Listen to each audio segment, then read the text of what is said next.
සුබ දවසක් ඔයගොල්ලෝ සියලුම දෙනාට. අදත් වෙනද වගේම Cloud IT Forum කියන YouTube channel එකෙන් ඔයගොල්ලන්ට Microsoft Office Outlook එකේ එන තවත් feature එකක් අරගෙන ආවා කියලා දෙන්න.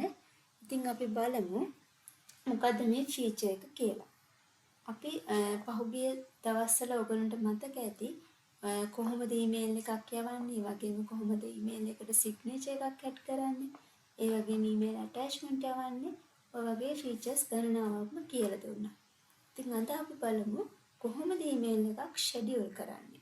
ඒ වගේම email එකක් හරියටම recipient ලැබුණද නැද්ද කියන එක check කරන්නේ කොහොමද. ඒ වගේම email එක deliver වුණාට පස්සේ email එක කියවුවද නැද්ද කියන එක අපි කොහොමද check කරන්නේ. ඒ කියන features තුන check කරන විදිය තමයි අද අපි ප්‍රධාන වශයෙන් කියලා දෙන්න බලාපොරොත්තු වෙන්නේ. ඉතින් කල් වේල ගන්න නැතුව අපි බලමු කොහොමද මේක කරන්නේ කියලා. ඔයගොල්ලන්ට මතක ඇති අලුතින් email එකක් යවද්දී ඔයගොල්ලෝ මුලින්ම කරන්නේ Microsoft Office Outlook කියන application එක open කරලා මෙන්න මේ new email කියන icon එක click කරනවා. එතනදී ඔයගොල්ලෝ email එක යවන පුද්ගලයාගේ නම තමයි to කියන බටන් එකට අදාළව ඔයගොල්ලෝ දාන්න. එතනදී මම උදාහරණයක් විදියට අදාළ email එක දීලා ඒ වගේම email එකට අදාළ subject එකක් type කරනවා. මට ඕන නම් මට මෙන්න මේ කියන පුද්ගලයාගේ email එකට email එක හරියටම deliver වුණාද නැද්ද කියන එක check කරන්න ඔයගොල්ලන්ට පුළුවන් මෙන්න මේ හතරවෙනි tab එකේ ඔයගොල්ලන්ට පේනවා option කියන icon එක. හරි ඒක click කරාට පස්සේ ඔයගොල්ලන්ට පේනවා ඇති request delivery receipt request read receipt.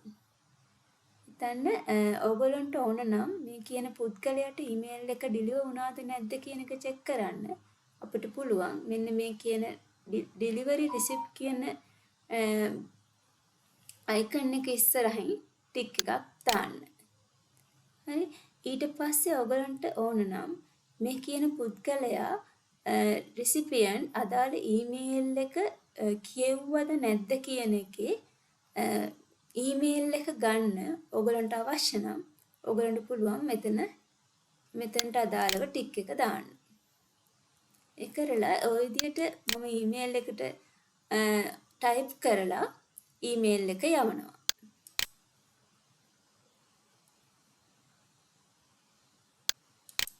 email එක අදාළ පුද්ගලයාට deliver වුණාට පස්සේ ඔයගොල්ලන්ට check කරලා බලන්න පුළුවන් ඔයගොල්ලන්ගේ Microsoft Office Outlook කියන application එකට mail එකක් එනවා අදාළ පුද්ගලයාට email එක deliver වුණා කියලා.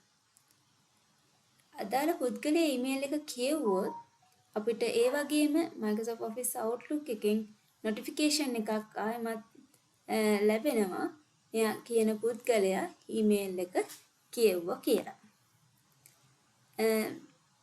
අනිත් ඔප්ෂන් එක තමයි මම කලින් කිව්වා වගේ ඔයගොල්ලන්ට හිතන්න ඔයගොල්ලන්ට ෂෙඩියුල් කරලා ඊමේල් එකක් යවන්න ඕනේ. ඔයගොල්ලන්ට ඒ කියන්නේ හිතන්න ඔයගොල්ලන්ට සාමාන්‍යයෙන් උදේට දැන් නෙමෙයි පස්සේ ඊමේල් එකක් යවන්න ඕනේ කියලා. ඒ කියන්නේ උදේ පාන්දරින්ම ඊමේල් එකක් යවන්න ඕනේ. එතකොට ඔයගොල්ලෝ කරන්නේ මේ අර කලින් කිව්වා වගේ ඔයගොල්ලෝ new email කියන ඔප්ෂන් එකට ගිහිල්ලා option කියන ටැබ් එක ප්‍රෙස් කරනවා.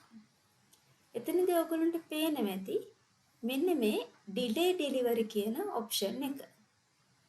මේ delay delivery කියන option එක ක්ලික් කරාට පස්සේ අපිට පුළුවන් මෙන්න මේ කියන delivery option එකෙන් delay කරලා email එක යවන්න. එතනදී ඔයගොල්ලන්ට පේනවා අදාළ දවසේ අදාළ time එක දාලා අදාළ විදියට email එක delay කරලා යවන්න පුළුවන්. මෙතනදී මම set කරේ දෙවැනි මාසේ 27 වෙනිදා 11න් පස්සේ ඒ කියන්නේ 11න්ට කලින් ඊමේල් එක යන්න එපා. මෙතනදී ඔයගොල්ලන්ට පේනවා ඇති don't deliver before. ඒ වගේම අදාළ date එක සහ time එක mention කරන්න තියෙනවා. එතනදී ඔයගොල්ලෝ හිතන්න මට උදේ 8ට ඊමේල් එකක් යවන්න ඕනි කියලා. එතකොට මම කරන්නේ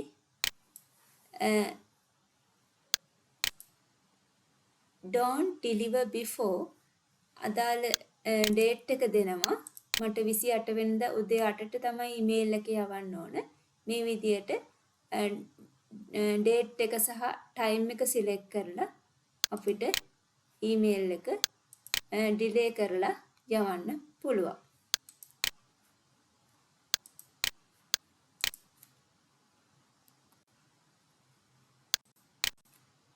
ඒ විදියට ඊමේල් එකට අදාළ සබ්ජෙක්ට් එකක් දීලා මට ඩිලේ කරලා ඊමේල් එක යවන්න පුළුවන්. ඊට පස්සේ ඔයගලන්ට පේනවා ඇති මම අද ඩිලේ කරලා ආපු ඊමේල් එක හැම වෙලේම මෙතන මගේ අවුට්බොක්ස් එකේ තමයි තියෙන්නේ. ඒ කියන්නේ යම් කිසි වෙලාවක් කොහොමත් Outlook එකේ ඊමේල් එක තියෙනවා. ඊමේල් එකක් යවුවට පස්සේ දැන් මේක ඩිලේ කරලා යවපු හින්දා මගේ ඊමේල් එක තියෙන්නේ අවුට්බොක්ස් එකේ.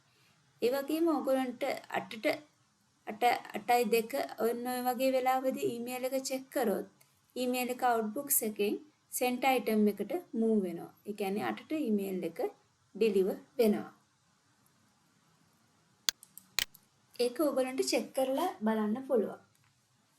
ඔන්න ඔය ටික තමයි අද අපි ඔයගොල්ලන්ට කියලා දෙන්න හිතුවේ. ඉතින් ඔයගොල්ලොත් මෙන්න මේ වගේ ෆීචර්ස් වලින් Outlook කොහොම Outlook එකෙන් වැඩ අරගෙන බලන්න. ඊට පස්සේ ඔයගොල්ලන්ට මොන හරි ප්‍රශ්නයක් තිබ්බොත් අපිට කමෙන්ට් එකක් දාන්න.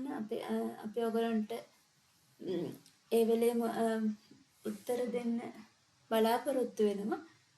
අපි කැමති ඔයගොල්ලන්ගේ අදහස් සහ යෝජනා වලට ඔයගොල්ලෝ අපිට කමෙන්ට් කරන්න, ලයික් කරන්න. අපි තවත් අලුත් ෆීචර් එකක් සමගින් ඊළඟ සතිවල හමු වෙමින් බලාපොරොත්තු වෙමි. අද අපි ඔයගොල්ලන්ගෙන් සමු ගන්නවා. ඔයගොල්ලෝ හැමෝටම සුබ දවසක්.